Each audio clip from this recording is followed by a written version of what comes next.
하나님 말씀 보겠습니다. 여호수아서 9장 1절로 27절 말씀.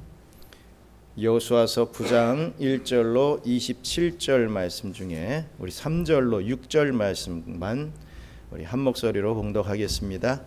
기브온 주민들이 여호수아가 여리고와 아이에 행한 일을 듣고 꾀를 내어 사신의 모양을 꾸미되 헤어진 전대와 헤어지고 찢어져서 기운 가죽 포도주 부대를 나귀에 싣고 그 발에는 낡아서 기운 신을 신고 낡은 옷을 입고 다 마르고 곰팡이가 난 떡을 준비하고 그들이 길갈 진영으로 가서 여호수아에게 이르러 그와 이스라엘 사람들에게 이르되 우리는 먼 나라에서 왔나이다. 이제 우리와 조약을 맺읍시다 하니. 아멘. 주의 거룩한 교회에 나오신 여러분들을 축복합니다. 보통 이 연휴가 되면 어디 가시는 분들이 많아서 목사라고 한다면 또 교회 직분자들이라고 한다면 다 걱정을 합니다. 야, 또 많은 분들이 또 놀러 가셔서 또 예배 안 드리시면 어떡하나 걱정을 합니다. 역시 많이 가셨습니다. 근데 우리 하나님은 참 공평하신 하나님인 것 같아요. 또 외부에서 이렇게 또 이쪽으로 여행 오게 하셔서 또 예배에 참석하게 하시는 그 은혜를 베풀어 주십니다. 우리 하나님은 절대로 우리에게 손해를 끼치시는 하나님이 아니라 지금 당장은 힘든 것 같고 지금 당장은 왜 이런 일이 생기지 하는 것 같아도 다 하나님의 은혜로 또 축복으로 바꾸어 주심을 우리가 다시 한번 믿고 그런 하나님을 잘 섬기며 나아갈 수 있는 저와 여러분들 되시기를 주님의 이름으로 축원합니다. 여러분, 세상에서 가장 머리를 잘 쓰는 사람이 누구이겠습니까? 저는 그런 질문을 하면 주저없이 죽음의 위기에서 살아남은 사람일 것이다 라고 말을 합니다.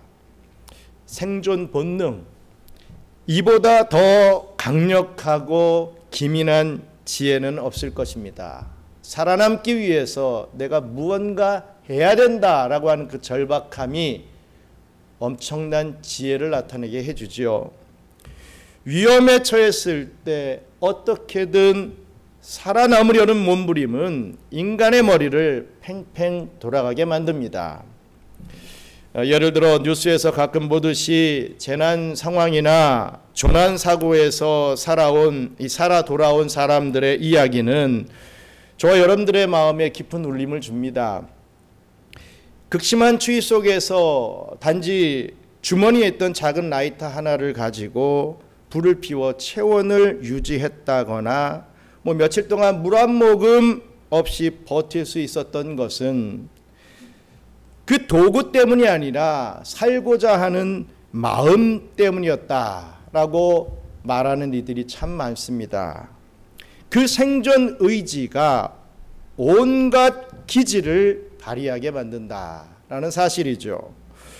오늘 본문에 나오는 기브온 사람들이 바로 그런 생존자들이었다는 것입니다. 살기 위해서 몸부림을 쳤던 자들이었다. 그들은 살기 위해서 꾀를 냈습니다. 살기 위해서 거짓말도 했습니다. 살기 위해서 속임수도 썼습니다. 자신들은 먼 나라에서 온 것처럼 위장하기 위하여 헤어진 옷과 곰팡이 핀 떡을 들고 이스라엘 진영으로 찾아왔던 것입니다. 살려고. 그런데 놀랍게도 우리 하나님은 그들의 거짓 속에 숨겨진 그 생존 의지, 곧 하나님의 심판을 두려워하는 그 마음을 보시고 구원의 문을 열어주셨던 것입니다. 그리고 결국 이들은 이스라엘 백성들의 종이 되어 주의 백성으로 인정받게 되어 하나님의 언약 백성 안으로 흡수되는 그런 은혜까지도 체험하게 됩니다.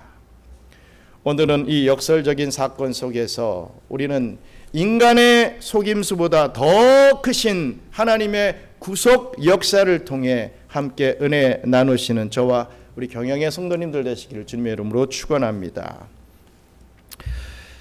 먼저 기브온 족속들은 여호와 하나님께 항복했다라는 사실입니다. 여호수아서 9장 1절로 3절 말씀 함께 읽겠습니다.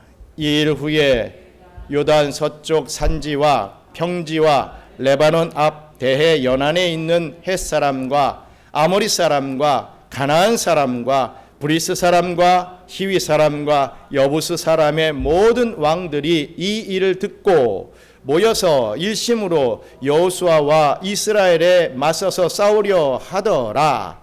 기브온 주민들이 여호수아가 여리고와 아이에 행한 일을 듣고, 아멘.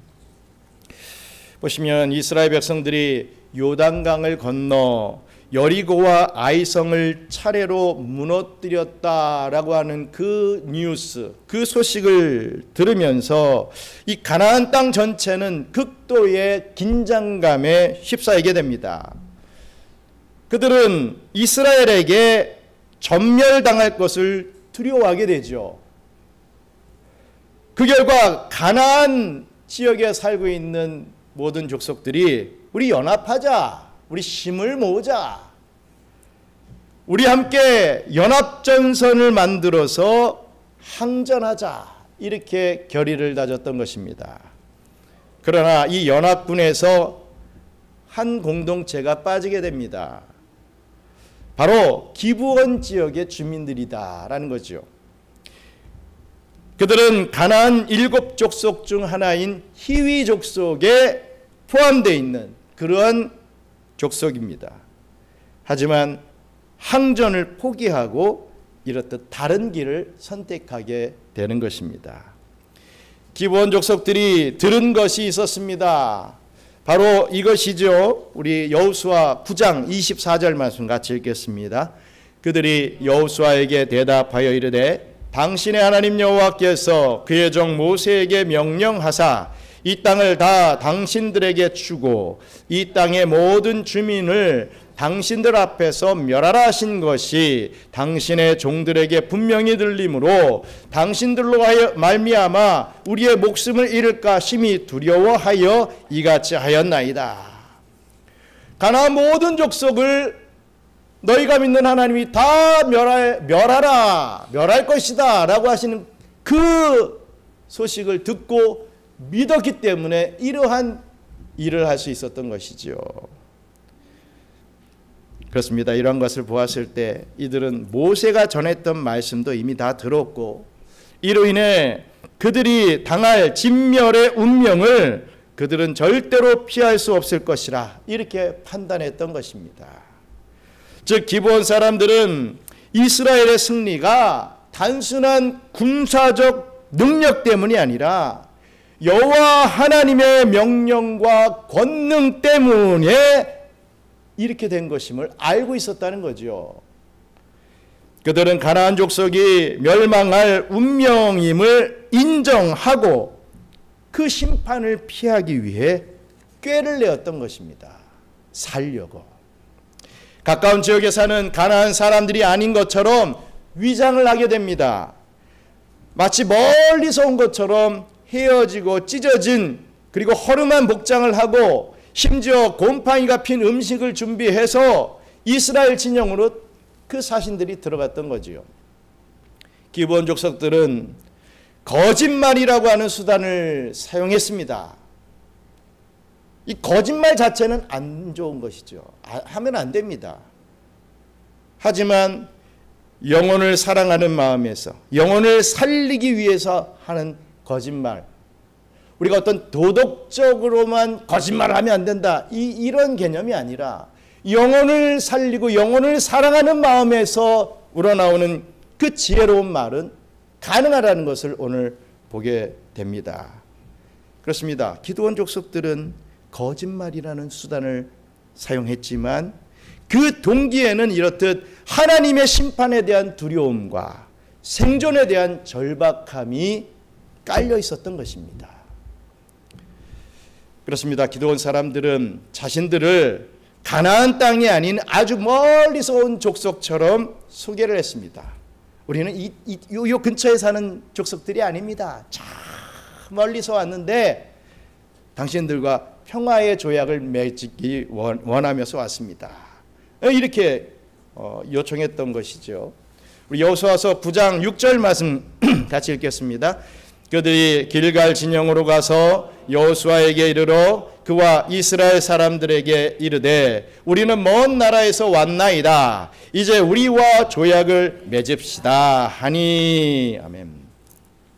기브온 족속들은 자신들이 이스라엘의 종이 되고자 하니 자신들을 여호수아의 군대가 지켜줄 것을 요구했던 것입니다.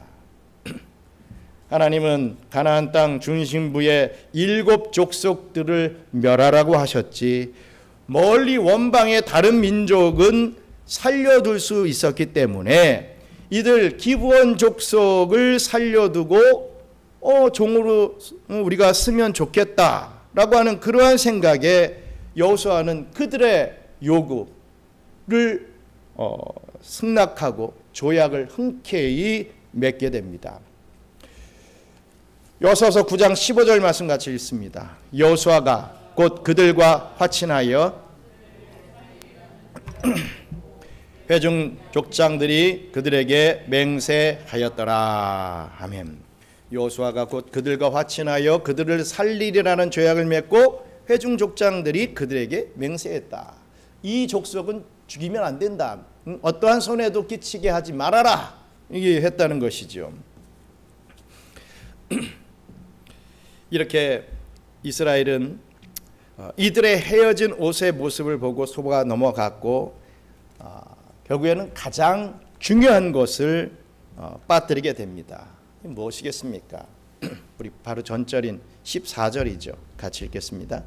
무리가 그들의 양식을 취하고는 어떻게 할지를 여호와께 묻지 아니하고. 이 참 중요한 겁니다. 이 정도는 그냥 내가 알아서 하면 되겠지.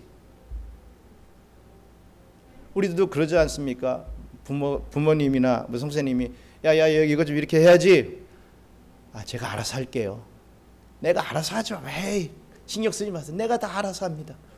그러면서 참 알아서 하면 참 좋겠지만 보통 보면 알아서 하지 않아요. 부모가 잔소리한 그 부분만 빼고 다른 걸 하더라고요. 보통 보면 여호와께 묻지 않았다. 이 너무나도 중요한 것입니다. 여호수아와 족장들은 하나님의 뜻을 묻지 않고 경솔하게 조약을 체결했던 것입니다. 그러나 이들의 정체는 오래가지도 않습니다. 사흘 만에 들통이 나게 됩니다. 이들은 하나님의 명령으로 진멸해야 할 히위족 속의 이 기브온 사람들임을 알게 되었던 것이죠. 하지만 하나님의 이름으로 이스라엘 백성들은 조약을 이미 맺었습니다. 약속을 했습니다. 그냥 끼리끼리 약속한 게 아니라 또 약속은 또 하나님의 이름으로 딱 맹세하면서 맺었다는 겁니다. 비록 속아서 맺은 조약이지만 여러분 하나님의 이름으로 맺은 조약이기 때문에 이 조약은 파기가 될 수 없는 것입니다. 여호수아서 9장 18절 같이 읽겠습니다. 그러나 회중 족장들이 이스라엘 하나님 여호와로 그들에게 맹세했기 때문에 이스라엘 자손이 그들을 치지 못한지라. 그러므로 회중이 다 족장들을 원망하니. 그렇습니다. 이 조약이 하나님의 명령, 즉 가나안 족속을 진멸하라라고 하는 그 명령을 어긴 역사적 오점으로 해석될 여지가 있는 것이 사실입니다. 그러나 우리는 이 사건을 그냥 그 액면 그대로만 보면 안 되죠. 구속사적 관점에서 봐야 됩니다. 우리가 다 알고 있는 세계사를 그냥 세계사적 관점, 왕의 어떤 역사 그 정도로만 읽으면 이 세계를 해석할 수가 없습니다. 이 세상은 그 세계사를 뚫고 가는 예수 그리스도의 역사, 구속사가 있다는 거죠. 구속사가 뭡니까? 하나님께서 택해 놓으신 하나님의 백성을 주님께로 이끌어가는, 저 천국 백성으로 만들어가는 그 역사가 바로 구속사입니다. 우리는 역사를 볼 때, 이런 사건을 볼 때 구속사적 관점을 기준으로 해서 볼 수 있어야 되는 것입니다. 내 생각, 내 경험, 내 어떤 지식, 이걸로 보면 안 됩니다. 구속사적 관점으로 봐야 됩니다. 비록 인간의 속임수와 그 경솔함 인정합니다. 있습니다. 하지만 그 결과는 기부원 공동체가 하나님의 언약 백성 안으로 흡수되는 은혜로 이어졌기 때문에 하나님이 하셨다라고 우리는 믿을 수밖에 없는 것입니다. 이 기브온 족속의 사건은 신약의 수로보니게 여인 이야기와도 참으로 놀랍게도 닮아 있습니다. 예수님께서 두로 지역, 즉 이방 지역을 다니실 때였습니다. 여기에서 한 여인을 만나게 되지요. 이 여인은 헬라인이요 수로보니게 족속이었습니다. 즉 유대인이 아니었습니다. 이방인이었던 것이죠. 그런데 이 여인의 딸이 흉악한 귀신에 잡혀버렸습니다. 헬라인이자 이방인인 수로보니게 여인이 딸의 구원을 위해 이렇듯 예수님께 나왔을 때 우리 예수님은 그녀에게 자녀의 떡을 취하여 개들에게 던짐이 마땅치 아니하니라 라고까지 말씀을 하십니다. 어떻게 예수님이 저렇게 말을 하지? 야, 인정도 없나? 예수님 사랑도 없나?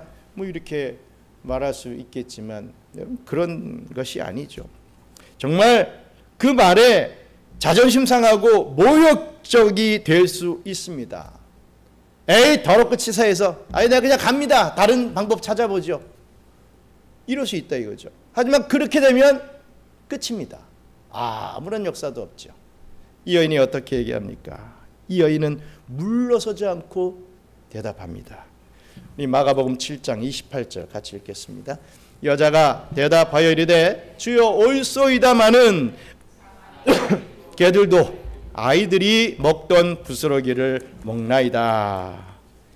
쉽게 말해서 맞습니다. 저는 개 같은 자입니다. 저는 개보다도 못한 자입니다. 이런 고백을 한 겁니다. 어떻게 감히 나를 이렇게 모욕할 수 있어? 그래서 불끈 화를 내고 썩내고 하는 게 아니라 내 딸만 살려주신다면, 생명을 허락하신다면 제가 어떠한 대우를 받아도 좋습니다 라고 하는 각오를 보여줬지요. 그렇습니다. 이 여인은 뭐 자존심이고 뭐가 없었습니다. 보통 자존심 세우는 사람들은 살만하니까 세우는 거예요. 정말 죽을 것 같으면 자존심이 어떻게 나옵니까? 정말 사랑하는 딸이 죽었는데 어떻게 자존심을 부립니까?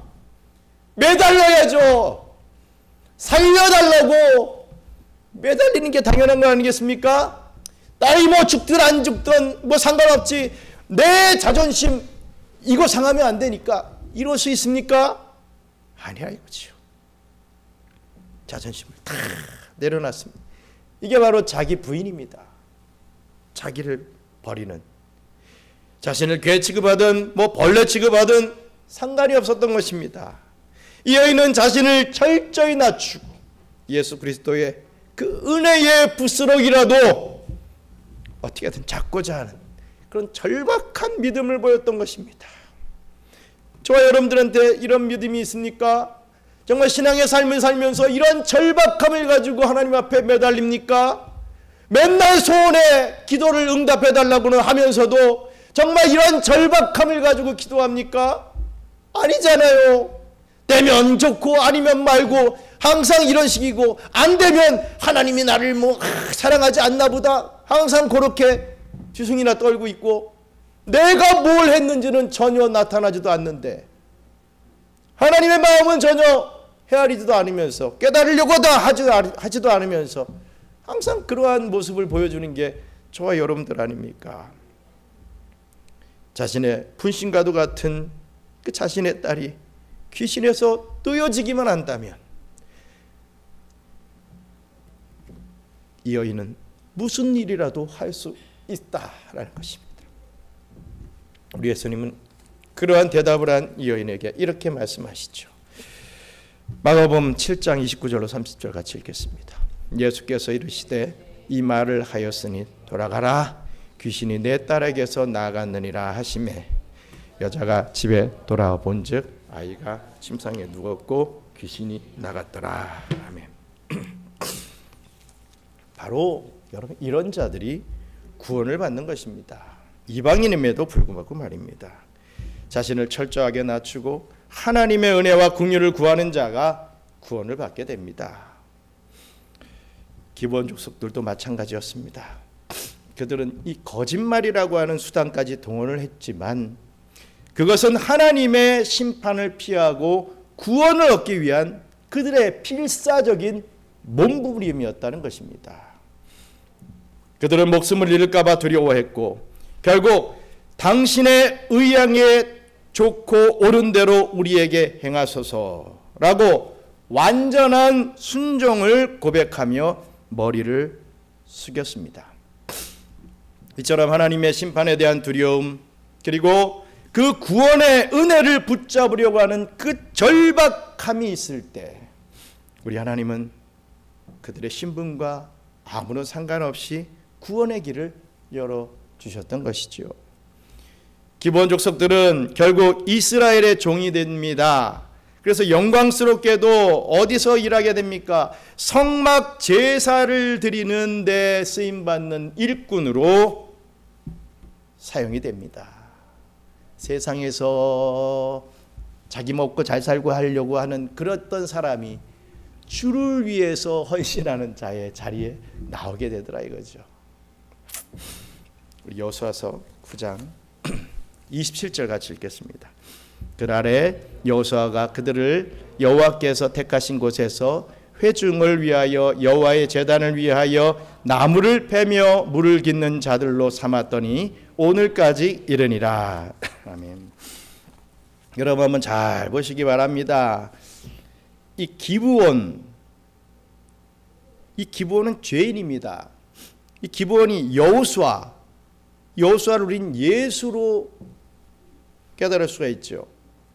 이 기브온이 여호수아로 말미암아, 다시 말해서 죄인이 예수로 말미암아 멸망의 자리, 그 죽음의 자리에서 구원받았다, 영생을 얻게 됐다라고 하는 이 진리의 말씀이 바로 여기서 드러나게 되는 것입니다. 죄인이 예수 앞에 나오면 멸망치 않고 구원을 얻게 된다는 그 구속사적 비밀이 오늘 이 본문에 숨어 있다는 것이지요. 이러한 진리의 말씀 앞에 저와 여러분들은 진심으로 감사할 수밖에 없습니다. 믿지 않는 자들 항상 그런 얘기하죠. 왜 저보다 이 나라를 위해서 공을 세운 이수신 장군은 지옥 보내시고 왜 저는 구원에 있습니까? 이런 식으로 얼토당토하게 항변을 합니다. 아니 입장을 바꿨어요. 그런 엄청난 일을 한 이수신 장군은 그런 일을 했음에도 불구하고 오늘날에 구원받을 저와 여러분들을 위해서 그러한 일을 하고서 잠깐 쓰임 받다가 불쏘시개 같이 지옥 같지만 저와 여러분은 그러한 공도 없는데 천국 백성이 됐다, 구원받았다. 감사해야 될 일 아닙니까? 왜 불평불만을 합니까? 이해가 안 됩니다. 정말 이러한 말씀 앞에 진심으로 감사 올려드릴 수 있는 저와 여러분들 되시기를 주님의 이름으로 축원합니다. 끝으로 세상에서 대적과 또 포용 사이, 대적해야 될 것과 포용해야 될 그 사이에 긴장감을 가지고 살아야 된다라는 것입니다. 먼저 우리가 생각해 봐야 될 것은 여호수아가 하나님의 말씀을 그렇다면 어겼는가 이것입니다. 우리는 이 성경의 본문을 읽으면서 좀 찜찜함을 느낍니다. 그 찜찜한 것은 하나님은 분명 가나안 족속들을 진멸하라고 말씀하셨기 때문입니다. 분명히 진멸하라고 했는데 결과적으로 어떻게 했습니까? 진멸하지 않았다는 것, 그게 좀 찜찜하다는 거 아니겠습니까? 우리 신명기 7장 2절 말씀 같이 읽겠습니다. 내 하나님 여호와께서 그들을 내게 넘겨 내게 치게 하시니니 그때에 너는 그들의 진멸할 것이라. 그들과 어떤 언약도 하지 말 것이요 그들을 불쌍히 여기지도 말 것이며. 분명히 진멸하라고 하셨다는 거죠. 이렇게 하신 것은 분명한 이유가 있습니다. 가나안 족속들의 죄와 악, 그 우상 숭배적 삶이 이스라엘 백성들에게 물들지 않게 하기 위함이었다는 것이죠. 또 신명기 7장 4절 또 있습니다. 그가 내 아들을 유혹하여 그가 여호와를 떠나고 다른 신들을 섬기게 함으로 여호와께서 너희에게 진노하사 갑자기 너희를 멸하실 것임이니라. 그들이 이스라엘 백성들에게 죄로 유혹하고 죄악에 빠지게 할 것을 원천 봉쇄하시기 위한 하나님의 은혜였다는 것입니다. 여러분, 결국 여호수아와 이스라엘은 이 하나님의 명령을 어긴 것이 아닌가. 하지만 그런 생각이 드는 것은 당연합니다. 하나님은 가나안 족속을 진멸하라고 명령하셨지만 동시에 또 우리가 또 생각해 봐야 할 것은 모세를 통해 또 이런 말씀도 주셨다는 것입니다. 우리 신명기 20장 10절로 11절 같이 읽겠습니다. 내가 어떤 성읍으로 나아가서 치려할 때에는 그 성읍에 먼저 화평을 선언하라. 그 성읍이 만일 화평하기로 회답하고 너를 향하여 성문을 열거든 그 모든 주민들에게 내게 아멘. 참으로 중요한 말이죠. 즉 정복 전쟁에서 반드시 모두를 진멸해야 하는 것은 아니다라는 것을 말씀하고 있습니다. 전쟁하기 전에 먼저 샬롬, 화평을 선언하라는 것입니다. 대적에게 샬롬, 화평이라는 것을 말했을 때 그들 또한 샬롬, 화평, 우리 너와 싸우겠다가 아니라 우리 평화를 원한다. 너희와 싸우지 않겠다. 이렇게 답해오는 그러한 족속들은, 즉 항복해 들어오는 성읍들은 진멸하지 말고 정복하여 조공을 바치게끔 해도 된다라고 하시는 말씀이었습니다. 하지만 단 가나안 족속이 아닌 이 원근의 이 근처에 있는 가나안 족속이 아닌 멀리 있는 성읍에게만 그리해야 한다라고 하는 지침도 있었죠. 신명기 20장 15절 또 있습니다. 내가 내게서 멀리 떠난 성읍들 곧 이 민족들에게 속하지 아니한 성읍들에게는 이같이 행하려니와. 이 가나안 지족속은 안 되고 다른 성읍들은 가능하다. 또 이러한 단서가 붙었다는 것입니다. 여호수아는 기브온 사람들을 이 규례에 해당하는 멀리서 온 사람으로 착각했던 것입니다. 그래서 조약을 맺었던 것이죠.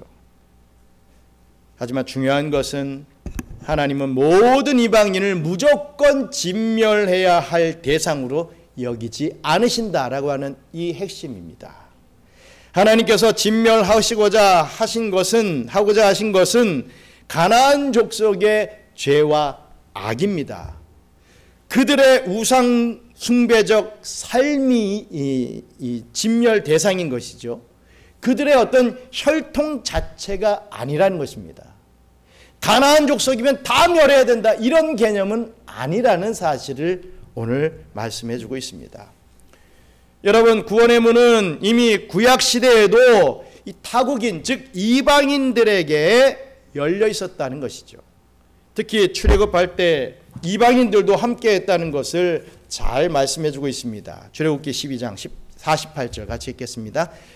너희와 함께 거류하는 타국인이 여호와의 유월절을 지키고자 하거든 그 모든 남자는 할례를 받은 후에야 가까이 하여 지킬지니 곧 그는 본토인과 같이 될 것이나 할례 받지 못한 자는 먹지 못할 것이니라. 아멘. 이와 같이 타국인 즉 이방인도 할례와 유월절 언약식에 동참할 수 있었다라는 말씀입니다. 이렇듯 구원의 문은 이미 구약 시대에서도 온 세계에 열려 있었던 것입니다. 따라서 이스라엘 백성이 아니면 다 진멸해야 할, 다 대적해야 할, 다 상대하지 말아야 할 대상으로 여기는 것은 여러분 결코 하나님의 뜻이 아닙니다. 또 신약에는 이런 말씀이 또 있지요. 고린도후서 6장 14절로 15절 같이 있습니다. 너희는 믿지 않는 자와 멍에를 같이 하지 말라. 의와 불법이 어찌 함께하며 빛과 어둠이 어찌 사귀며 그리스도와 벨리알이 어찌 조화되며 믿는 자와 믿지 않는 자가 어찌 상관하며. 그렇습니다. 이 말씀은 믿는 자가 믿지 않는 자와 함께 멍에를 매지 말라는 말입니다. 쉽게 말해서 상종하지 말라는 말이죠. 여기서 이 멍에라고 하는 것은 소 두 마리에 함께 씌워서 한 방향으로 나가는 그런 일을 하기 위해서 만들어진 도구입니다. 이 멍에를 씌우면 이 두 마리의 소는 반드시 한 방향으로밖에 나갈 수가 없는 거예요. 따라서 이 말의 의미가 무엇이냐? 중요한 일, 정말 운명을 같이 하는 일, 쉽게 말해서 뭐 결혼이나 아주 큰 뭐 중요한 사업 같은 중요한 일을 믿지 않는 자와 함께 해서는 아니 된다라고 하는 의미의 말씀이라는 것입니다. 아무리 성격이 좋아도 가치관과 세계관이 다른 사람과 함께하게 되면 처음에는 나타나지 않던 그 문제들이 나중에 반드시 나타나게 되는 법이기 때문입니다. 그래서 믿는 자 주변에는 믿는 자가 함께 있는 것이 참으로 중요합니다. 그러나 사도 바울은 이방인과의 관계에 대해서 또 이러한 부분까지도 가르쳐주고 있습니다. 고린도전서 5장 9절로 10절 같이 읽겠습니다. 내가 너희에게 쓴 편지에 음행하는 자들을 사귀지 말라 하였거니와, 이 말은 이 세상에 음행하는 자들이나 탐하는 자들이나 속여 빼앗는 자들이나 우상 숭배하는 자들을 사귀지 말라 하는 것이 아니니, 만일 그리하려면 너희가 세상 밖으로 나가야 할 것이라. 이해가 되십니까? 중요한 일, 정말 운명을 같이 하는 일, 결혼이나 아주 중요한 사업, 이런 일에서는 믿지 않는 자와 멍에를 같이 하지 말아야 하지만 일상생활에서 완전히 담을 쌓고 살라는 말은 아니라는 것입니다. 분리가 아닌 구별을 해라라는 말씀을 하고 있습니다. 완전히 분리된 삶을 살아야 된다가 아니라는 거죠. 우리는 세상 안에 살아가지만 세상에 속하지 않는 구별의 삶을 살아야 한다는 의미라는 말씀입니다. 신약 성경이 일관되게 또 구약 성경이 일관되게 말씀하고 있는 초점을 우리는 잘 따라가야 할 것입니다. 즉 불신자들과의 관계에서 우리가 과연 어떠한 자세를 취해야 할 것인가, 이거를 깨달아야 되는 것이죠. 교회는요, 세상과의 관계에서 역사적으로 두 가지 극단에 빠지기 쉬웠습니다. 먼저 첫째로 수도원식 분리주의에 빠지기 쉬웠습니다. 수도원식, 수도원하면 뭐 다 아시죠? 거룩하다 뭐 이런 거죠.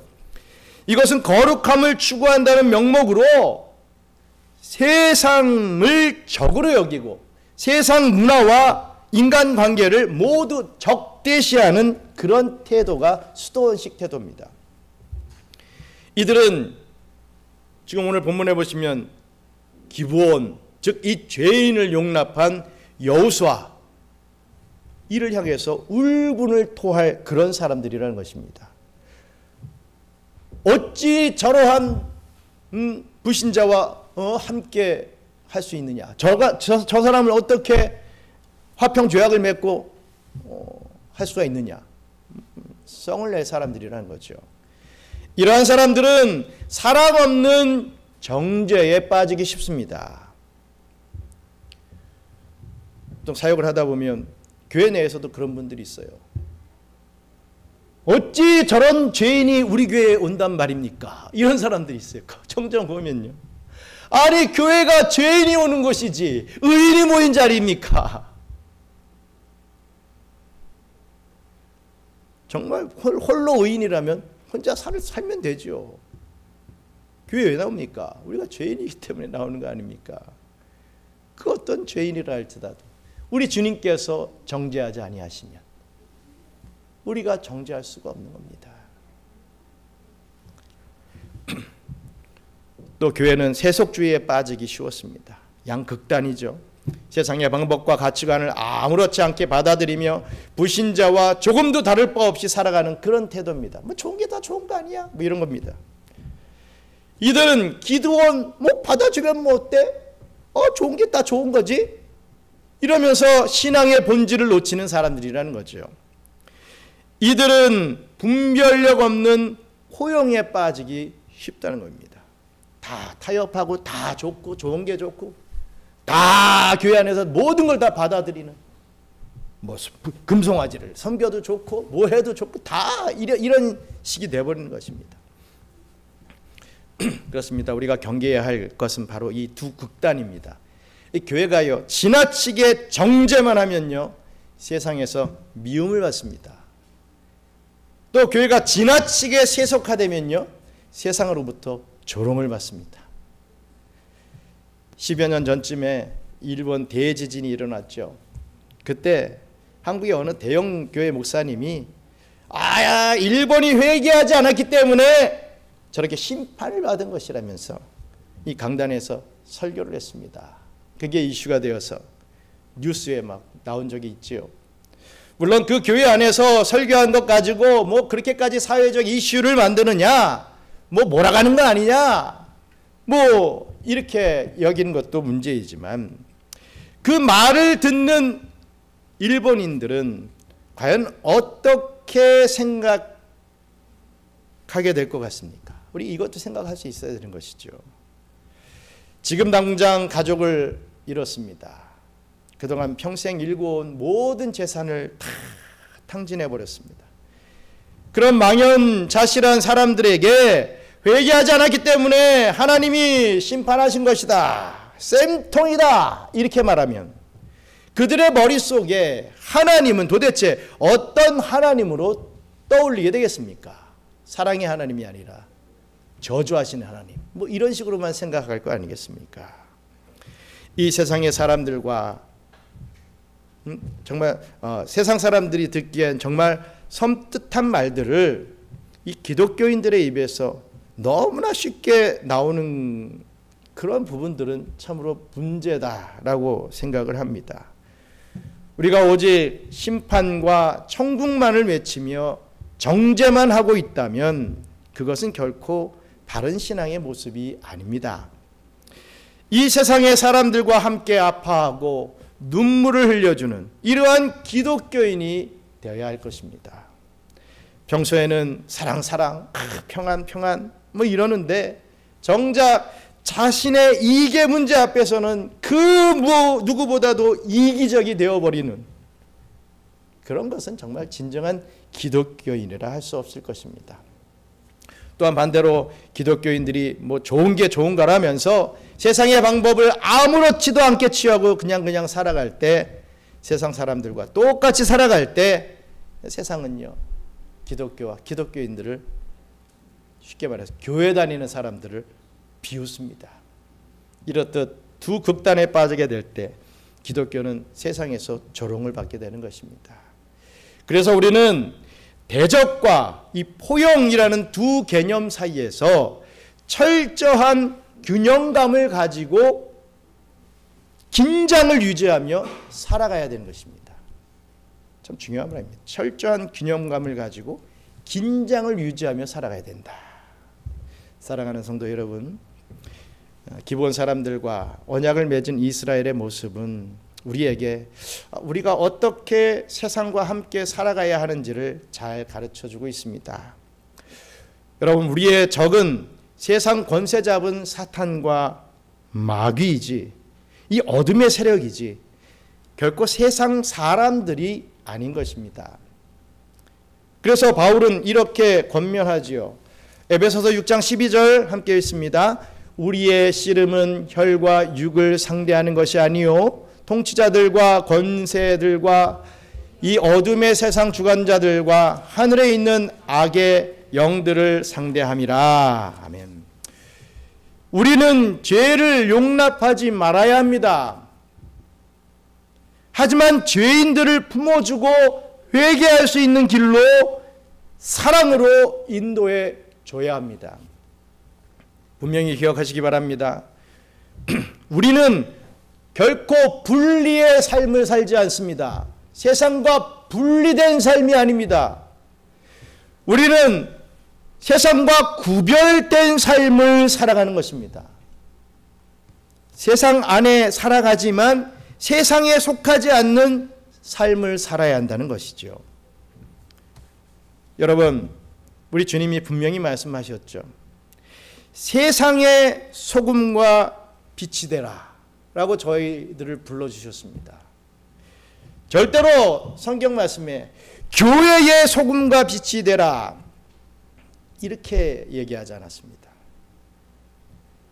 교회의 소금과 빛이 아닌 세상의 빛과 소금이 되라 라고 저와 여러분들에게 말했습니다. 어두운 세상을 밝히는 빛으로 맛을 잃어버린 세상의 부패를 막는 그 소금과 같은 역할을 저와 여러분들이 감당해야 할 것입니다. 우리의 삶은 가나안 땅과 같은 세상에 만연한 이 죄악들을 진멸하면서도 대적하면서도 동시에 그곳에 이 사람들에게 화평, 샬롬을 선언하며 구원의 길로 인도하는, 그들을 포용하는 이중적인 사명을 가지고 있습니다. 기본 사람들이, 이 기본 족속들이 심판의 두려움 속에서 하나님의 은혜를 붙잡아 언약 공동체로 들어왔듯이 오늘날 우리가 세상 사람들에게 심판의 메시지를 전할 때 그들에게도 예수 그리스도를 통한 구원의 문이 열려 있다라고 하는 복음의 샬롬을, 화평을 함께 선언해야 할 것입니다. 하나님의 은혜와 심판, 대적과 포용 사이에서 이 복음적 긴장감을 잃지 않고 이 시대에 참된 소금과 빛의 역할을 감당해 내시는 저와 우리 경영의 성도님들, 또 오늘 저희와 함께 하신 우리 성도님들 되시기를 주님의 이름으로 축원합니다. 우리 잠시 기도하겠습니다. 여러분, 우리의 목적이 영혼을 구원하는 데 항상 맞춰져 있어야 됩니다. 거짓말도요, 영혼을 죽이는데 사용되면 그건 정말 나쁜 것이지요. 하지만 영혼을 살리고 생명을 살리는 일에 지혜롭게 사용할 수 있습니다. 진리를 사랑으로 행할 때 가능한 것입니다. 저 여러분들이 모든 것이 막 극단주의, 수도원식, 세속주의, 이래 빠져가지고 모든 걸 막 정죄하고 모든 걸 다 허용하는 그런 모습이 아니라 적절한 긴장감, 텐션을 유지하면서 우리가 밖에 있는 하나님의 백성들, 아직 주 안으로 들어오지 못한, 말씀을 들어보지 못한, 은혜 받지 못한 하나님의 백성들을 주님 앞으로 나오게 할 수 있는 그러한 도구로 저희들을 사용해 달라고 우리 함께 기도하겠습니다. 감사합니다. 하나님, 저희들이 이 땅에 살면서 참 죄를 미워하고 악을 미워합니다. 그러면서 죄를 미워하고 악인을 미워하지요.